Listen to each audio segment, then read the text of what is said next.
গোপাল তাল কুড়োনোর জন্য ভাগাড়ের তাল গাছগুলোর দিকে হেঁটে যায়। হঠাৎই গোপাল তাদের দেখতে পেয়ে দূরে এক গাছের আড়ালে লুকিয়ে পড়ে। আজকে দেখছি আবার গোভূতগুলো জেগে উঠে তাল খেতে এসেছে। ওদের পেট ভরা পর্যন্ত আমাকে এখানেই অপেক্ষা করতে হবে। গাছ থেকে পড়া তালগুলো গোভূতেরা মজা করে খেতে থাকে, আর মাঝে মধ্যেই তারা গর্জন করে উঠছে। ও বাবারে বাবা, তাল খাচ্ছিস খা না, আবার এই ভয়ঙ্কর গর্জন করার কি আছে? এরপর গোভূতগুলো পেট ভরে তাল খেয়ে পাশে ভাগাড়ের দিকে চলে যায়। তারপর তারা একে একে আবার অদৃশ্য হয়ে যায়। যাই, এবার তাড়াতাড়ি করে গোটা কত তাল কুড়িয়ে পালিয়ে যাই। সবে গোভূতগুলো গেছে, গোভূতের ভয়ে এক্ষুনি তারা এই তল্লাটে আসবে না। এই সুযোগ। এই বলে গোপাল তাড়াতাড়ি করে বেশ কটা তাল কুড়িয়ে বস্তায় ভরে। তারপর সে বাড়ির দিকে ফিরতে থাকে। না, যা দেখছি গোভূতের উৎপাতে আর রাতে তাল কুড়োতে আসা যাবে না। আজকাল রোজই গোভূতগুলো তাল খেতে আসছে। এরপর থেকে গোপাল আর রাতে তাল কুড়োতে আসে না। সে মাঝে মধ্যেই দিনের বেলায় তাল কুড়িয়ে নিয়ে যায়। এমনই একদিন সে তাল কুড়িয়ে বাড়ি ফিরে। মা, জানো পঞ্চা কাকাদের গরুটা মারা গেছে। আমি যখন ওই ভাগাড়ের দিক থেকে তাল কুড়িয়ে ফিরছিলাম, তখন দেখি পঞ্চা কাকা আর ভানু কাকা গরুটাকে নিয়ে সেই দিকেই যাচ্ছে। কি হয়েছিল গো গরুটার? তুই আবার ওই ভাগাড়ে তাল কুড়োতে গিয়েছিলিস? তোকে কত করে বারণ করেছি না তুই ওখানে তাল কুড়োতে যাবি না? ওই জায়গাটা ভালো না। তুই আমার কোনো কথা শুনিস না। বলো না মা, পঞ্চা কাকাদের গরুটার কি হয়েছিল? পুকুর ঘাটে সবাই বলা বলি করছিল কাল রাতে নাকি গোয়ালে কোনো বিষধর সাপ ঢুকেছিল, আর সকালে তোর কাকি দুধ দুইতে গিয়ে দেখে গরুটার মুখ দিয়ে ফেনা কেটে পড়ে আছে। এই কথা বলে গোপালের মা দুর্গা রানী তাদের গরুকে ঘাস খেতে দেয়, আর গোপাল তাল দুটো তাদের বাড়ির দুয়ারে রাখে। মা, আমি তালডোবা পুকুরে স্নান করতে যাচ্ছি।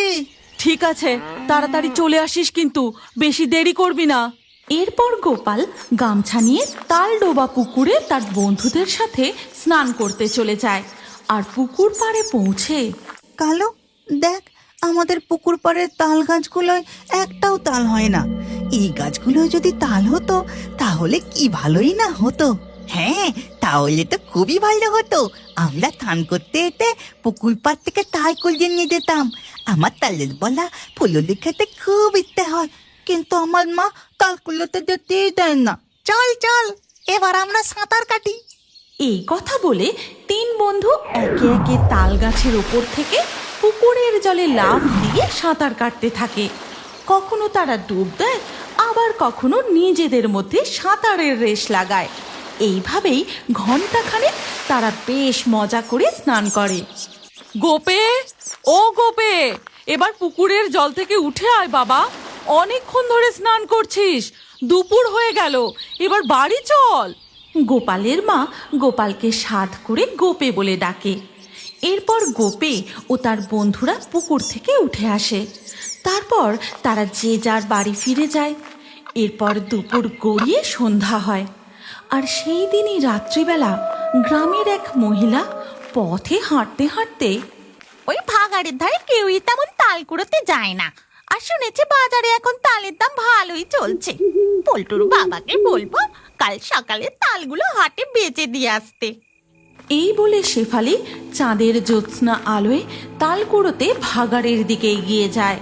তালতলায় গিয়ে দেখে সেখানে অনেক তাল পড়ে আছে। উফ, কত তাল পড়েছে! চাঁদের আলোয় তাল কুড়োতে একটু অসুবিধা হবে না। বুঝছি, আরেকটা তাল পড়লো, আজ আমি বস্তা ভরে তাল কুড়িয়ে নিয়ে যাব। শেফালি তার বস্তায় একটা একটা তাল কুড়িয়ে ভরতে থাকে, কিন্তু শেফালি দেখতে পায় না যে তাল গাছের ওপর থেকে এক ডাইনি বসে তাকে একভাবে দেখছে, আর মাঝে মধ্যেই একটা করে তাল নিচে ফেলছে। ওই যে আরেকটা তাল পড়লো, তাড়াতাড়ি করে কুড়োই। শেফালি তালটা কুড়োতে যাবে, ঠিক সেই সময় সে দেখে কে যেন এক মাথা ঘোমটা দিয়ে হারিকেন হাতে এই দিকেই আসছে। ও বাবা, আমি তো জানতাম এইদিকে ভয় কেউ তালই কুড়োতে আসে না। কিছুটা কাছাকাছি আসতেই শেফালি বুঝতে পারে ওটা একটা বউ, কিন্তু তাকে চেনার কোনো উপায় নেই। সে পাশে হারিকেনটা রেখে এক মাথা ঘোমটা ঢাকা অবস্থাতেই তাল কুড়োতে শুরু করে। বাবারে বাবা, রাত দুপুরে মাথায় এত বড় ঘোমটা দেবার কি দরকার? যাকে বউটা আমার ভাগের তাল কুড়িয়ে নেবার আগে আমি বরং তাড়াতাড়ি করে তালগুলো কুড়িয়ে নিই। এরপর শেফালি একটা তাল কুড়িয়ে তার বস্তায় ভরতে গিয়ে দেখে তার বস্তায় কুড়োনো তালগুলো নেই। শেফালি ভয় পেয়ে যায়। তারপর সেই বউটার দিকে তাকিয়ে জিজ্ঞাসা করে, কে গো তুমি? তোমার নাম কি? কোন গ্রামে থাকো তুমি? আমি আমি মিনতি গো, ওই যে লক্ষণপুরের গ্রামে থাকি। বউটার কথা শুনে শেফালি ভয় আঁতকে ওঠে। আগের বছরে লক্ষণপুরের এক বউ এইখানেই তাল কুড়োতে এসে সাপের কামড়ে গত হয়েছিল, আর তার নামও ছিল মিনতি। তাহলে আমি কি এবার ভূতের খপ্পরে পড়লাম? মিনতি, আমায় ছেড়ে দাও। ওরে বাবা রে, ছেড়ে দাও, আমাকে কিছু করো না মিনতি, ছেড়ে দাও আমাকে। আমি তোকে ধরেছি নাকি যে তোকে ছেড়ে দেব? এই কথা বলে সে তার ঘোমটাটা সরায়, আর চাঁদের জোছনা আলোয় তার চেহারা দেখে শেফালি, বাঁচাও, বাঁচাও আমাকে, এই ডাইনির হাত থেকে বাঁচাও। শেফালি ভয়ে দৌড়ে পালিয়ে যেতে যাবে, ঠিক তখনই তাল গাছের ওপর থেকেই সেই ডাইনি শেফালির মাথার উপর একটা জোরে তাল ছুঁড়ে দেয়। তারপরে সেই ডাইনিটাও তাল গাছের ওপর থেকে এক লাফে নিচে নেমে আসে। এর পরের দিন সকালে গ্রামে হইচই পড়ে যায়। শেফালির বর তার বউকে কোথাও খুঁজে পায় না। আমি বারবার বারণ করলাম, যেও না, যেও না তাল কুড়োতে, যেও না, তাও আমার কথা শুনলো না। তা তো তালতলাগুলো ভালো করে খুঁজে দেখেছিস তো? হ্যাঁ মোড়ল মশাই, আমি সব তালতলাগুলোই ভালো করে খুঁজে দেখে এসেছি গো, কোথাও আমার শেফালি নেই। এ তো মহা সমস্যায় পড়া গেল। আচ্ছা বলছি, কাল রাতে তোর বউ কটার সময় ঠিক বাড়ি থেকে বেরিয়েছিল রে? ওই ঠিক 9:45 হবে। আমি বললাম আমি যাই তোমার সাথে, বলল এই যাবো আর আসবো, কিন্তু কোথায় আমার শেফালি? শেফালি তুমি কোথায়? তুই একটু শান্ত হ, শান্ত হ, দেখছি কি করা যায়।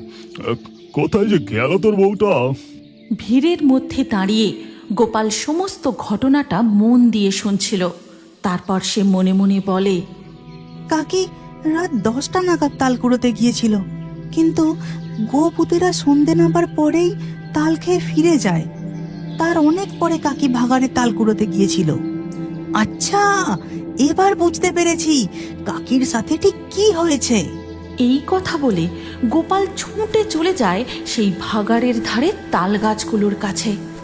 তারপর আশপাশটা ভালো করে খুঁজে দেখে, কিন্তু শেফালি কাকি কোথায় যে গেল কি জানি, কোনো চিহ্নই যে দেখতে পাচ্ছি না। আমি যা ভাবলাম তা এতটা ভুল হবে? যাই, বাড়ি ফিরে যাই।